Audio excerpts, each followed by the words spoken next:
Numéro 5, C-248. Number 5, C-248, Senator Beam. Honourable Senators, I move that this bill be read a second time. It is moved by the Honourable Senator Beam, seconded by the Honourable Senator Galvez. No, Galvez. That this bill be read a second time. On debate, Senator Beam. Honourable Senators, I rise today as the Senate sponsor of Bill C-248, an act to amend the Canada National Parks Act of Ojibwe National Urban Park of Canada, which passed the House of Commons on April 26, 2023, after a near unanimous third reading vote of 319 to 1, and was introduced in the Senate the same day. It is my expectation that this bill will be sent to the Standing Senate Committee on Energy, the Environment and Natural Resources, and it is my hope that it will be referred before the summer recess. Given the time of year and the hour of the day, and the fact that the principle of the bill has overwhelming support and should thus result in a relatively quick second reading, I promise I will not speak for the allotted 45 minutes. I thank the bill's sponsor, Mr. Brian Masse, a Member of Parliament for Windsor West, where the park will be located, for his dedicated work for many years on this significant project, both outside and inside Parliament. The idea for this bill was initiated by a public town hall hosted by Mr. Masse in 2019, but the fight to establish Ojibwe National Urban Park has been on for decades. I wish to acknowledge the residents of the Windsor region and the local Indigenous peoples who have been working diligently and passionately to protect this significant green space and its ecosystem. As a senator from Southern Ontario, my hometown of Kitchener is not far from Windsor. I am honoured to have been asked to shepherd this legislation through the Senate. This is also important to me as a staunch and longtime advocate for reconciliation between Canada and its Indigenous peoples. This is one bill, colleagues, where I will not refer to any clauses, because if you have read it, you will have found it to be little more than longitudinal and latitudinal coordinates and 304 instances of the word thence. Indeed, Samuel de Champlain's astrolabe might prove useful in this regard. The bill itself sets out the boundaries of the approximately 900 acres of publicly owned land that will become Ojibwe National Urban Park. Ojibwe Park, Spring Garden Natural Area, Black Oak Heritage Park, the Tallgrass Prairie Park, Ojibwe Prairie Provincial Natural Reserve, and Ojibwe Shores. Of note is that Ojibwe Shores, a 33-acre green space, is the only remaining undeveloped natural shoreline in the Windsor-Detroit area and is home to 130 endangered species. Crucially, ownership of the land on which Ojibwe Shores is located was also recently transferred in May from the Windsor Port Authority under Transport Canada to Parks Canada. This was a long-standing hurdle, now overcome on the journey toward creating Ojibwe National Urban Park. Colleagues, the lands that compose the future Ojibwe National Urban Park, including the Detroit River, are home to hundreds of endangered species, including butterflies, birds, other fauna, and trees, and also mitigates flooding due to climate change. Further, as you all know, North America's busiest border crossing is between Windsor and Detroit and is currently served by the Ambassador Bridge. In 2025, the long-awaited Gordie Howe International Bridge is expected to be completed and open to traffic, also between Windsor and Detroit. With 6 lanes for vehicle traffic, 3 Canada-bound and 3 going into the United States, and 1 multi-use lane for pedestrians and cyclists, the new bridge will serve as a vital new link for people and trade between Canada and the United States at our busiest crossing. However, progress for the economy, including increased tourism, often comes with hardship for the environment. With thousands of vehicles, including transport trucks, expected to cross the bridge every day for business and ecotourism, as is already the case with the Ambassador Bridge, the impact on the local ecosystem, especially endangered species, in the adjacent lands of the proposed Ojibwe National Urban Park will increase significantly. Compared to the Parks Canada process, the more expedient process of this bill, which will ensure the impacted land and ecosystem are protected sooner once the bill is enacted, is partly why local Indigenous communities, and environmental groups, along with the City of Windsor, whose City Council in April 2022 voted unanimously for a resolution supporting Bill C-248, are all in favor of this bill.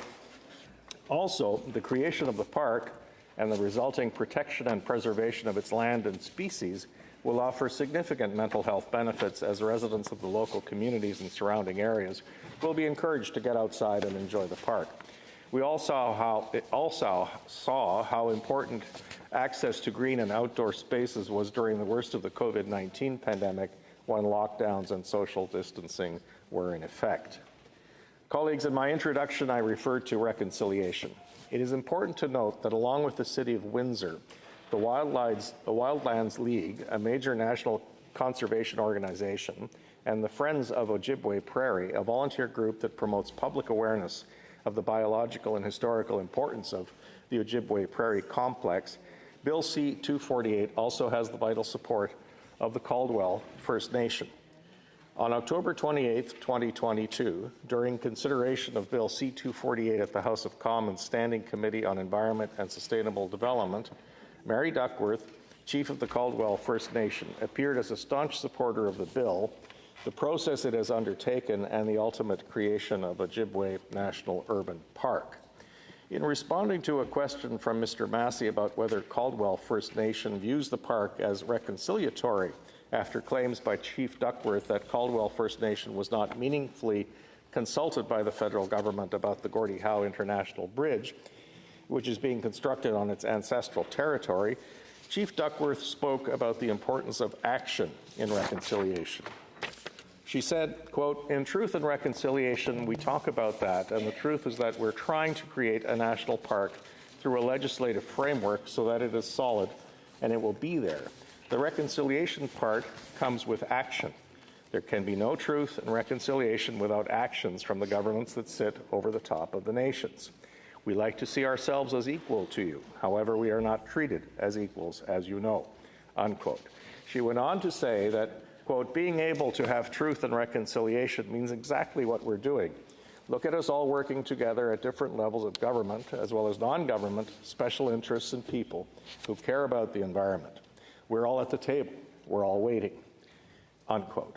In closing on that question, with specific reference to Parliament enacting the United Nations Declaration on the Rights of Indigenous Peoples Act in June 2021, Chief Duckworth stated that, quote, "We know Canada has aligned itself with the rights of Indigenous people. Where is Canada at with that? Now that Canada has adopted that, it's a piece that we need to look at when we're developing these parks and respecting what is happening," unquote. Colleagues, as Chief Duckworth made clear, and as we have heard so much in the past few years as we discuss reconciliation and the nation-to-nation relationship between Canada and Indigenous peoples, words are nice, but they are nothing without action. The treaty rights to the Anishinaabe territory on which the parcels of land that will compose Ojibwe National Urban Park are held by the peoples of the Three Fires Confederacy. That is the Anishinaabe in the Windsor area, which comprises the Ojibwe, Odawa, and Potawatomi peoples. I understand that Parks Canada is actively engaged with the Caldwell First Nation and the Walpole Island First Nation on co-management agreements in which both nations are interested. According to the Parks Canada website, both nations have also, quote, "expressed strong interest in the potential of the park as a place for traditional and cultural practices, a place to demonstrate leadership in conservation and stewardship, and a place with potential for economic benefit for their communities," unquote. So, colleagues, Ojibwe National Urban Park is not just a park, but an example of reconciliation in action. As Chief Duckworth said at committee in the other place, part of the reason getting the park established through this bill is so important to not just the local First Nations, but also to the residents of the Windsor area, in that it is a concrete legislated framework. That leads me to address the concerns about the competing processes underway to create Ojibwe National Urban Park. As I said at the beginning of my remarks, establishing Ojibwe National Urban Park is a long-standing goal of many stakeholders, including Parks Canada. The goal is not in dispute, but rather the path to achieve it. I will be brief in summarizing this debate at second reading, as it is during eventual review by the Committee on Energy, the Environment and Natural Resources that these technical and very important details should be studied. The Member of Parliament for Windsor West, Mr. Masse, introduced Bill C-248 in the House of Commons on February 9, 2022, after a public town hall in August 2019, where the plan to create Ojibwe National Urban Park was initiated. It was not until 2 years later, in August 2021, that Parks Canada launched its National Urban Parks program. According to the backgrounder on the program available on Parks Canada's website, quote, "The new National Urban Parks program will build on the many successes of the Rouge National Urban Park, exploring different approaches that involve working with partners to develop collaborative and innovative management and governance frameworks," unquote. The backgrounder further states that, quote, "Parks Canada is developing a national urban parks policy to guide the designation and management of national urban parks. The policy will provide a flexible framework in recognition of the unique characteristics and local circumstances of each national urban park, such as local Indigenous authorities, while also ensuring that national urban parks across the country meet a common set of standards," unquote. That is all well and good, and Parks Canada is, of course, an agency of which all Canadians should be proud for its stewardship of our best in the world national parks. However, while Bill C-248 has, between February 2022 and today, gone through the entire legislative process in the other place with extensive public consultation before and during, and is now being debated in this chamber, the Parks Canada National Urban Parks policy is, nearly 2 years after its launch, still in draft form. In fact, its website, as of 2 weeks ago on May 23rd, when it was last modified, says, quote, "Over the coming months, Parks Canada will prepare a first edition of the National Urban Parks policy," unquote. I do not believe, colleagues, that Bill C-248 is cutting any corners, neither in terms of consultation nor due diligence.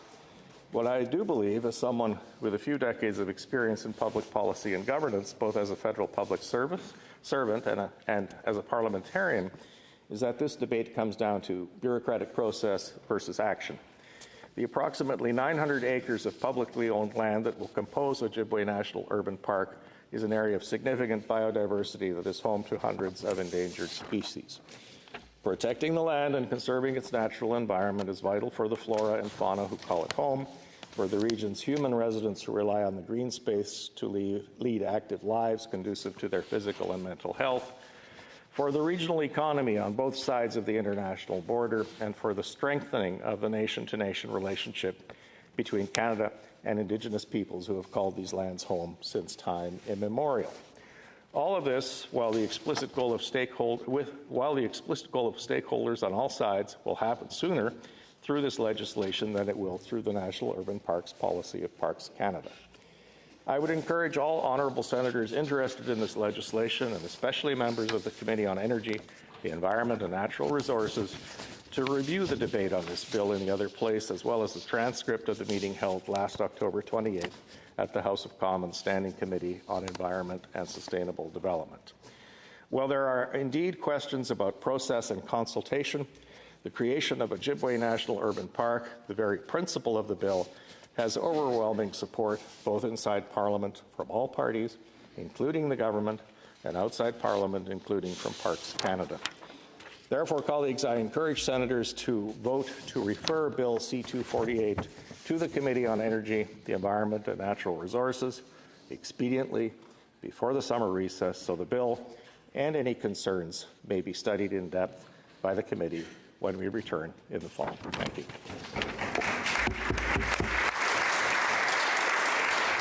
On debate, Senator MacDonald. Honourable colleagues, I rise today as critic of Bill C-248, an act to amend the Canada National Park Act. This bill proposes to create the Ojibwe National Urban Park in Windsor, Ontario. It is the product of years of effort from Brian Masse, the Member of Parliament for Windsor West, and I first and foremost want to commend him for his passion and determination on this particular initiative. As you know, colleagues, shepherding a private bill through Parliament can be a challenging task. You may have recently received an information package from the MP's office regarding this bill, which I found to be thorough and helpful, and I encourage you to review it if you have not already done so. Senator Beam, sponsor of the bill here in this chamber, has just provided us with a detailed overview of the legislation, so I do not intend to speak at length, but I do want to outline why, as critic, I am comfortable and supportive of Bill C-248. Essentially, this bill is 22 pages of coordinates. There's not much to it. These coordinates mark the latitudinal and longitudinal boundaries that would be added to the schedule of the Canada National Parks Act, creating the Ojibwe National Urban Park of Canada. This new National Urban Park, or NUP, would amalgamate 6 existing public land areas, including Ojibwe Park, Spring Garden Natural Area, Black Oak Heritage Park, the Tallgrass Prairie Park, Ojibwe Prairie Provincial Nature Reserve, and finally Ojibwe Shores, a 33-acre green space that is the last remaining undeveloped natural shoreline in the Windsor-Detroit area. If looking on a map, these lands are essentially adjacent to each other in the western area of Windsor and are all already publicly owned. Together with the Detroit River, the Ojibwe NUP would provide for 900 acres of green space in an environmentally sensitive area that is already pressured by industrial development and its role as a transportation hub. The Windsor-Detroit border crossing is already the busiest border crossing between Canada and the United States, and with the Gordie Howe Bridge set to open in 2025, pressures on the neighboring ecosystems are bound to increase. Although we all enjoy parks and green space for the natural beauty and recreational opportunities, these lands also serve a major role in protecting the local flora and fauna. The area we are discussing today constitutes the home of hundreds of rare and endangered species. Many of these species rely on the area for migration and habitat. It is an environmental hotspot that, in my opinion, should be provided the appropriate federal protections.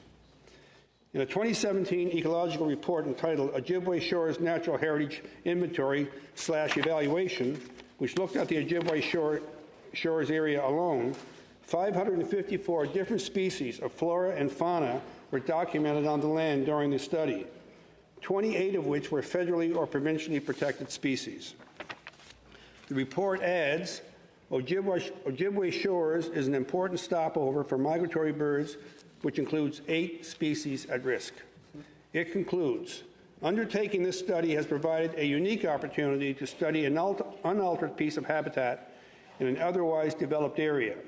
Despite such close proximity to development and residing in a binational area of concern, Ojibwe Shores supports a number of species and likely supports many living adjacent to the property. Given the species diversity and habitat heterogeneity, this property would be a great candidate for preservation and habitat enhancement. End of quote. Furthermore, in a letter endorsing this bill, the environmentalist organization Wildlands League stated, Windsor embodies the threats and opportunities that are being faced across Canada's south. Its remnant tallgrass prairie is the most endangered ecosystem in Canada, and there are more rare species than anywhere else in Ontario. It is a biodiversity hotspot within a hotspot, but tallgrass is also the land cover most resilient to a warming climate and one of the best natural sponges when the skies open up and water rises. This is a natural solution in a city where annual flooding makes insurance almost impossible to obtain. End of quote. Colleagues, our national parks are something I think all Canadians treasure, all with uniquely memorable beauty. Banff, Jasper, and the Pacific Rim National Parks out west come to mind. On the East Coast, I think of Gaspé in Quebec, Gros Morne in Newfoundland, and of course, Sable Island in Nova Scotia, and the Cape Breton Highlands National Park. And although these lands may be celebrated for their picturesque and quintessentially Canadian landscapes, our national parks are also critical to protecting vulnerable ecosystems, which is why I believe there is growing interest in the establishment of more national urban parks near our ever-expanding and developing urban centres. Ojibwe National Urban Park would be the second national urban park in the country, following Roux's National Urban Park in Toronto, which I sponsored in this chamber, and Parks Canada is currently studying the feasibility of establishing 4 other national urban parks in other urban areas. National urban parks provide an opportunity to not only preserve the beauty in the natural green space, but also provide the protection of habitat for flora and fauna that are increasingly pressured by nearby urban development. As I've already mentioned, colleagues, all lands that would constitute Ojibwe National Urban Park are already in public ownership. There are no private lands in question, and the current public entities that owns the areas that would form this National Urban Park are all in support of transferring ownership and control to the federal government. As I mentioned from the outset, the proposed urban park is a culmination of years of efforts by local residents and stakeholders, so allow me to outline the process and support for the project. The initiative was officially launched in 2019 with a town hall hosted by Mr. Masse to publicly discuss the formation of the Ojibwe NUP with local and national organizations, including grassroots groups such as Friends of Ojibwe, Friends of the Rouge, the Detroit International Wildlife Refuge, Wildlands League, scientists, and local Indigenous leaders. All Windsor municipal, provincial, and federal officials committed to this initiative. Caldwell First Nation and Chief Duckworth also fully support the establishment of the park. It is also significant to note that it was announced that Ojibwe National Park is to be co-managed with the Indigenous community. In terms of municipal support, in 2021, the Windsor City Council unanimously endorsed the proposal and have indicated their intent to transfer its lands to the federal government as soon as feasible for Parks Canada. Also in 2021, the federal government signed a statement of collaboration with the City of Windsor to work towards designating the area as a national urban park, and furthermore committed $130 million towards the establishment of national urban parks. It was at this point in the process, after years of collaboration and widespread support, that Mr. Massey introduced his bill in the House of Commons in February of 2022. Since this time, the Ontario Minister of the Environment has committed to transferring ownership of Ojibwe Prairie Provincial Nature Reserve, one of the 6 parks that would constitute the NUP, to the federal government. And finally, in what Mr. Massey called the final piece of the puzzle, Ojibwe Shores, the 33-acre parcel of undeveloped land on the shores of the Detroit River, has officially been transferred from the Windsor Port Authority under Transport Canada to Environment Canada, allowing for Parks Canada control. Bill C-48 then passed the House of Commons at third reading by a margin of 319 to 1. Colleagues, after due process in the other place, it is now in our hands, and although I speak to you today as critic of the bill, I do so in full support of C-248. Given the extensive support that this bill has, including all party support, I believe it would be prudent of us to act on this bill as quickly as possible, and therefore I recommend we send it to committee as quickly as possible. Thank you, colleagues. Senator Martin. I move the adjournment of the debate. It is moved by the Honourable Senator Martin, seconded by the Honourable Senator Platt, that further debate be adjourned until the next sitting of the Senate. Is it your pleasure, Honourable Senators, to adopt the motion? Carried.